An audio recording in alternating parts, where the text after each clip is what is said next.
Nossa primeira videoaula, e a videoaula de hoje ela é baseada na apostila 1 de vocês, então eu peço que vocês peguem a apostila 1 para poderem acompanhar. A apostila 1 a partir da página 23, aqui embaixo, onde nós começamos com derivação, que é o conteúdo novo.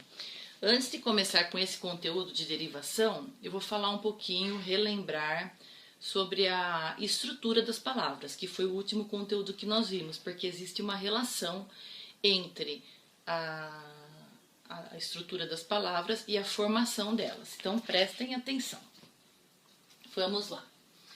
Relembrando, estrutura.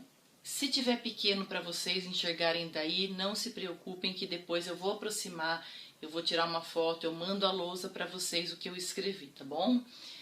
Estrutura das palavras. Então, nós vimos o quê? Que as palavras são formadas por pequenos pedacinhos, né? Que são chamados morfemas, e estudamos cada um desses pedacinhos. O nome, a classificação, como é que eles funcionam, qual é a função deles nas palavras. Então, vamos lá. O primeiro pedacinho que nós estudamos, o primeiro morfema, foi o radical. Relembrando que o radical é aquela partezinha da palavra que ela não muda e é ela que traz o sentido, o significado para a palavra. As desinências. Existem as desinências nominais e as desinências verbais. As desinências verbais, lógico, aparecem nos verbos e elas ficam depois do radical, finalzinho do verbo. A desinência serve para indicar as flexões da palavra. Ou seja, no caso dos verbos, eles sofrem flexões de número, de pessoa, de tempo e de modo. São essas 4 flexões. Então, aquele finalzinho que indica a flexão que o verbo sofreu é a desinência verbal. No caso, a desinência nominal, ela acontece nas palavras que não são verbos, as outras classes de palavras, substantivos, adjetivos, pronomes, enfim. O finalzinho da palavra também, o que vem depois do radical, indicando as flexões, ou seja, como essas palavras podem ser modificadas.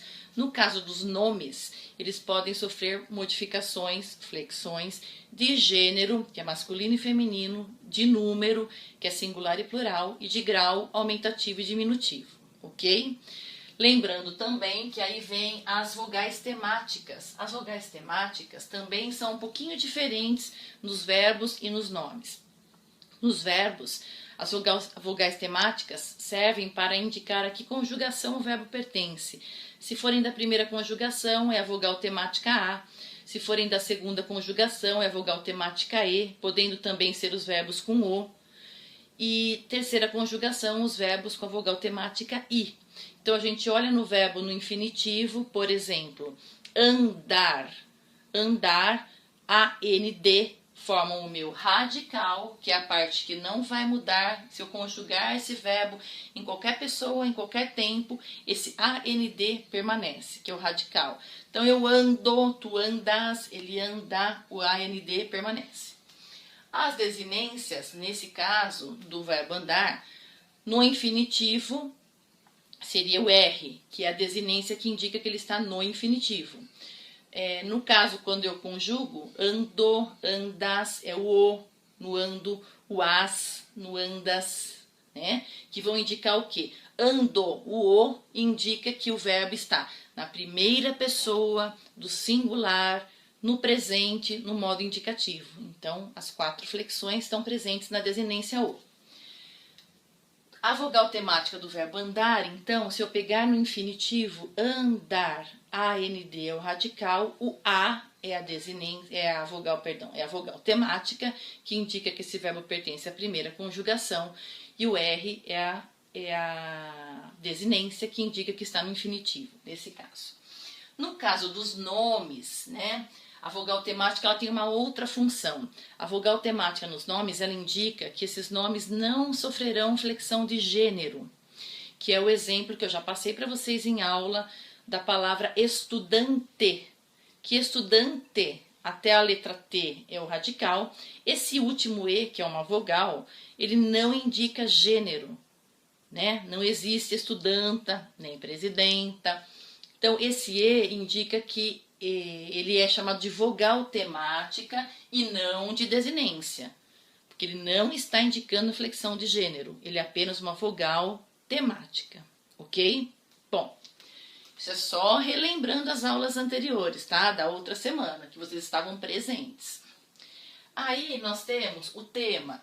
O que é o tema? O tema é a soma do radical mais a vogal temática. Então, exemplo, no verbo andar ainda, no verbo ande até o D é o radical, o A é a vogal temática, portanto, radical mais vogal temática, o tema seria andar, ok? No caso do estudante, nós temos o radical até a letra T e mais o E vogal temática, a palavra toda estudante é o tema. Continuando.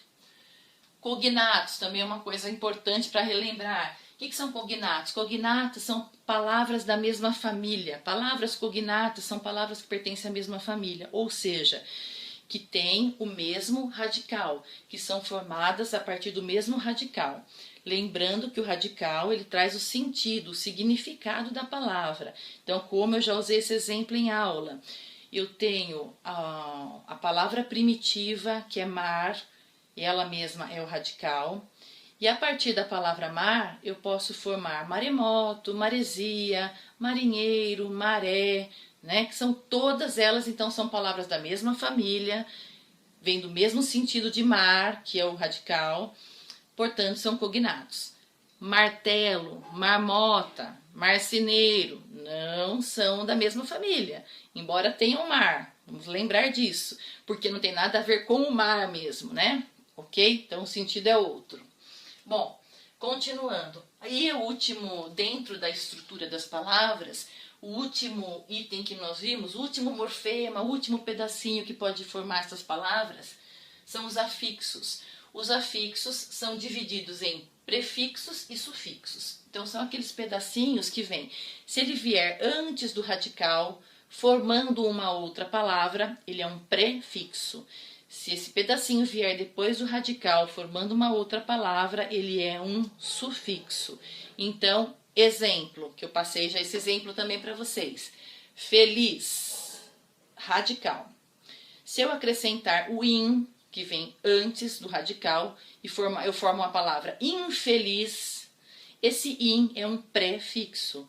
Ele foi colocado diante do radical, formando uma outra palavra. Pegando o radical feliz, se eu acrescentar o mente depois do radical, eu estou acrescentando esse mente a um sufixo, e aí eu formo uma outra palavra que é o felizmente.